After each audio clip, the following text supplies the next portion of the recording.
अध्यक्ष महोदय, बंदर खात्याच्या संदर्भात काही चांगल्या सूचना आमच्या केसरकर साहेबांनी विजयदुर्गच्या संदर्भात आपण केलेलं की तिथे शिपयार्ड आपण तयार करावं। केसरकर साहेबांना सांगेन की आमच्या आदरणीय मुख्यमंत्री साहेबांनी तमिळनाडूमध्ये सर्वात मोठा शिपयार्ड देशातला तिथे येतोय, 1000 एकरपेक्षाही मोठा आहे।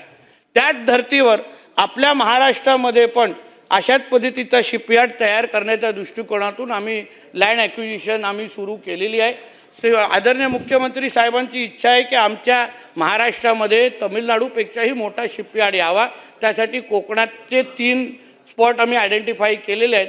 लवकरच त्या बाबतीमध्ये अधिकृत घोषणा आपण करू।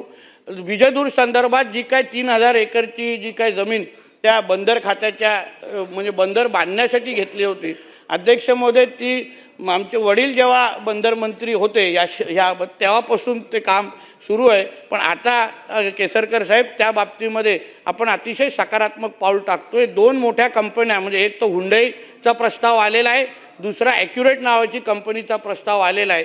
त्या दोन्ही कंपन्याची बोलणं आमचं अंतिम टप्प्यावर झालेलं आहे। एकदा ते झाल्यानंतर अध्यक्ष महोदय, ह्या विजयदुर्ग असो आणि किंवा शिपयार्ड असो, या दोन्ही बाबतीमध्ये महाराष्ट्र, जसं मी तुम्हाला सुरुवातीलाच सांगितलं की जहाज बांधणी जहाज दुरुस्तीमध्ये अध्यक्ष महोदय आपलं महाराष्ट्र हे देशामध्ये अग्रक्रमांक राज्य असेल एवढा मी विश्वास आपल्याला या निमित्ताने मी देणार आहे अध्यक्ष।